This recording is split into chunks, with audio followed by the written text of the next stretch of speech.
Une régalade, cette troisième journée de Ligue 1 m'a plu énormément. C'est lundi, ce sont mes top flops sur TikTok et Twitch. Merci à tous les nouveaux abonnés, bientôt 25 000 sur YouTube, ça fait très plaisir. Merci à tous ceux qui étaient là hier soir pour la reprise live du débrief du dimanche. C'était plusieurs dizaines de milliers, ça fait très plaisir. Du lundi au vendredi, c'est aussi le Dash Foot, le midi sur Twitch et TikTok, vous savez. C'est parti pour mes top flops de la Ligue 1.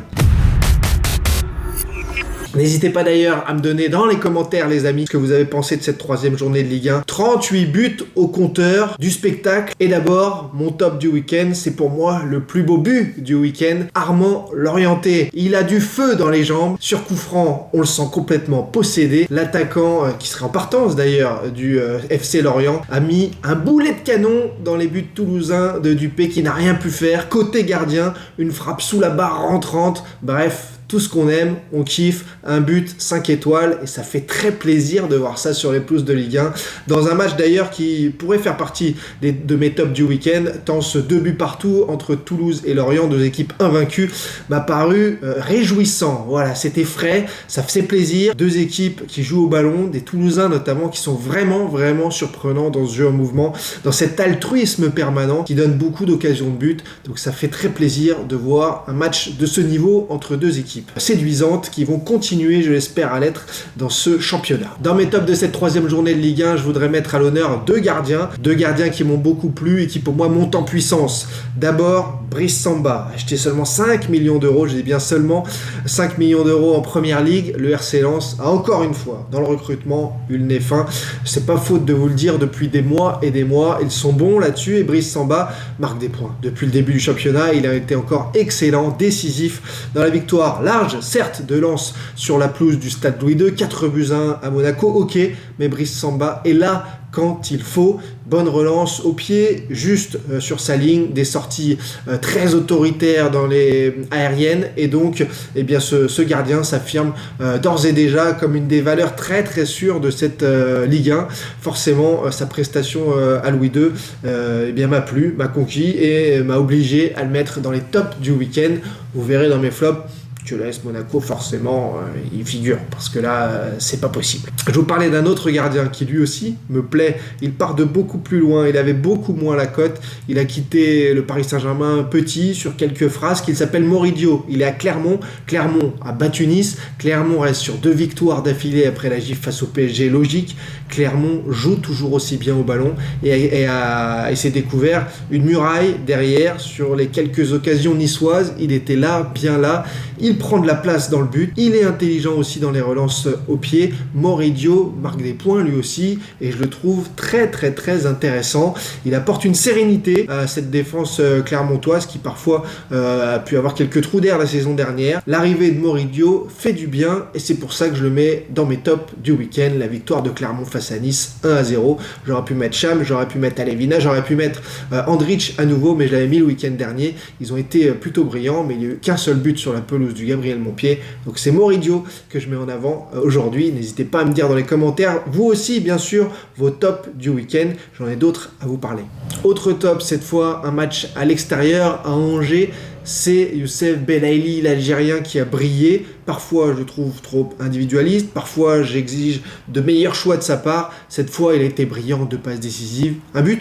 Belaïli a été omniprésent dans cette victoire brestoise. Des Brestois qu'il avait montré face à l'OM, qui nous montrent qu'ils sont au niveau, qu'ils sont plus qu'au niveau. Et d'ailleurs, ils deviennent une équipe à suivre dans cette Ligue 1, avec un ailier aussi virevoltant, aussi puissant, aussi dribbleur, mais aussi efficace désormais. Belaïli peut emmener Brest dans la première partie de tableau, surtout quand on voit sa dernière prestation de ce week-end. Comment faire mes tops sans mentionner, bien sûr, et vous l'attendiez forcément, la MLM, Neymar, Messi et Mbappé. Moi, j'ai envie d'en ressortir un particulièrement de ces trois, même si Mbappé a mis un triplé, même si Messi est succulent. Voilà, on ne découvre plus rien. Messi est en forme, Messi est incroyable, mais le fait que Neymar arrive à enchaîner un 4e match d'affilée, c'est étonnant quand même.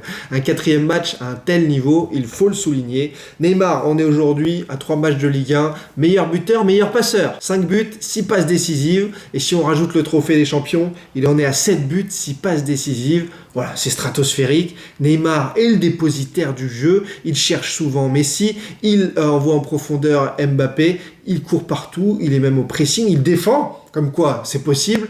Bref, forcément, il faut saluer les prestations de Neymar. Il n'y a rien de banal dans ce qu'il fait aujourd'hui. C'est colossal, c'est phénoménal. Et Neymar, avec ce sourire-là, qui renvoie autant de ballons à Messi, qui décale les ailiers, qui ne courent plus dans le vide seulement pour attirer des défenseurs, c'est tout le PSG qui est métamorphosé. Alors forcément, c'est un grand top, cette victoire du PSG sur la pelouse de la Decathlon Arena à Lille. 7-1, ce n'est pas anecdotique.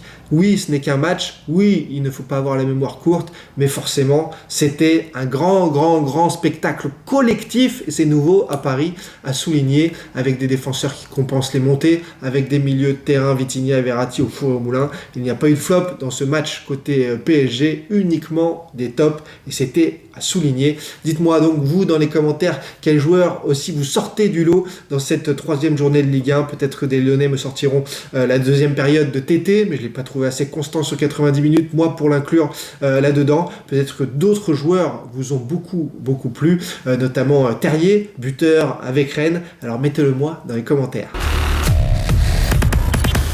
Dans les flops, maxi-flops de cette troisième journée de Ligue 1, soulignons la faute professionnelle. Et je dis, attention, danger sur le Montpellier Hérault. C'est gravissime, cette défaite à domicile de Buzyn face à Auxerre, alors que Montpellier avait le match en main. Montpellier menait 1-0 à la mi-temps. Auxerre n'existait pas. Auxerre était une pâle équipe de Ligue 2 pendant une mi-temps. Et Montpellier les a remis sur les rails de façon lunaire. Comment est-ce possible qu'une équipe perde le fil de son match à ce point-là? Comment est-ce possible que les deux équipes finissent à 9? Ça, ce sera aussi les flops arbitrage de cette journée, parce qu'on a eu 11 cartons rouges en cette troisième journée. On va y revenir. Mais en tout cas, Montpellier va mal. Sako a pris un KO. Savanier, le capitaine exemplaire, a pris un rouge assez bête en toute fin de match. Rien ne va plus à Montpellier et il va falloir s'alarmer très vite pour Dalloglio et le président Nicolas, parce que j'ai l'impression qu'il n'y a pas de buteur. Il manque un vrai leader. Savanier paraît même un peu déboussolé par moment. La défense centrale ne fonctionne pas bien. Bref, où sont les effectifs montpelliérains de ces dernières années, avec quelques perles, avec du jeu chatoyant, avec de Mollet, Laborde, Delors, etc. On les a tous perdus. Que fait la cellule de recrutement à Montpellier? Je m'inquiète fort pour cette saison. À eux de me faire mentir et de redresser très vite la barre, mais c'est mal parti. Autre flop, dans une autre mesure, parce que son équipe a pris une claque et ce n'est pas forcément totalement de sa faute, c'est mon pote Adil Rami qui a été bien à l'initiative du début de la fin des Troyens avec cette passe en retrait mal appuyée, maladroite de sa part. Ça arrive dans une carrière, il saura forcément s'en relever et repartir. Lui, le capitaine troyen, on n'attendait pas autre chose qu'une défaite de 3 à Lyon en même temps, mais voilà, il a précipité un petit peu la chute des siens avec cette erreur individuelle. Forcément, quand on est dernier défenseur, ce sont des choses qui peuvent arriver à tous les plus grands champions. Autre flop, vrai flop, ce sont deux équipes qui déçoivent grandement et qui doivent redresser la barre vu leur effectif. D'un côté, le Nice d'Ineos, il y a de l'argent, il y a eu des arrivées, il y a un nouveau coach, mais la mayonnaise ne prend pas. Match décisif pour se qualifier en Europa League conférence jeudi face à Tel Aviv, on commence à même plus y croire. Il y a un manque de confiance, il y a un manque de liant, il y a des espaces défensifs incroyable, ils se sont fait aspirer comme des bleus face aux Clermontois ce week-end. Nice ne marche pas droit, Nice n'a toujours pas gagné. Il faut vraiment l'électrochoc très vite. Ce mois d'août est un peu d'ores et déjà à oublier pour les Niçois, tout comme les Monégasques, éliminés de la Ligue des Champions. Ils ont pris une claque à domicile après avoir limité ça face à Rennes lors du week-end précédent.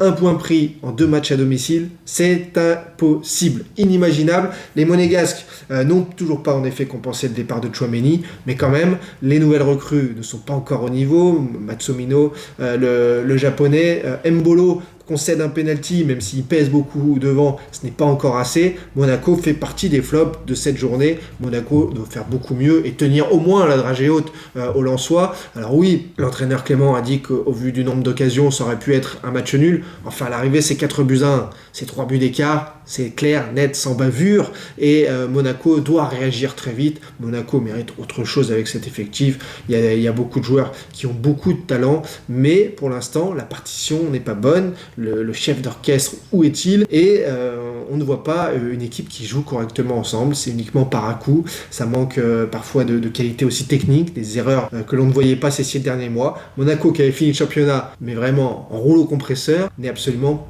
pas reparti du bon pied. Et enfin donc, dans mes flops, et donnez-moi vos flops aussi de cette journée, ce que vous avez remarqué de négatif. J'aurais pu mettre Strasbourg, qui ne décolle toujours pas également, sont nuls face à Reims. Reims qui m'inquiète aussi, mais je vais plutôt bien attaquer, même si c'est gentil, attaquer les arbitres. 11 cartons rouges dans cette Ligue 1, plutôt gentillette. C'est pas horrible ce qui se passe sur les terrains. 11 cartons rouges, dont 4 pour le seul match qui n'était pas le plus viril du monde entre Montpellier et la Géocère.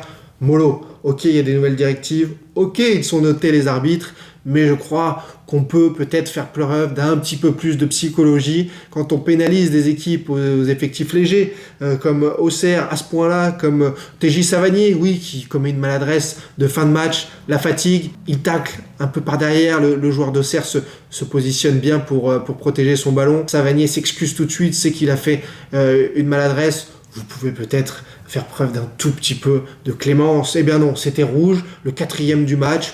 Voilà, c'est des choses qui me dérangent de ne pas faire prendre en compte un peu plus l'humain dans ce football.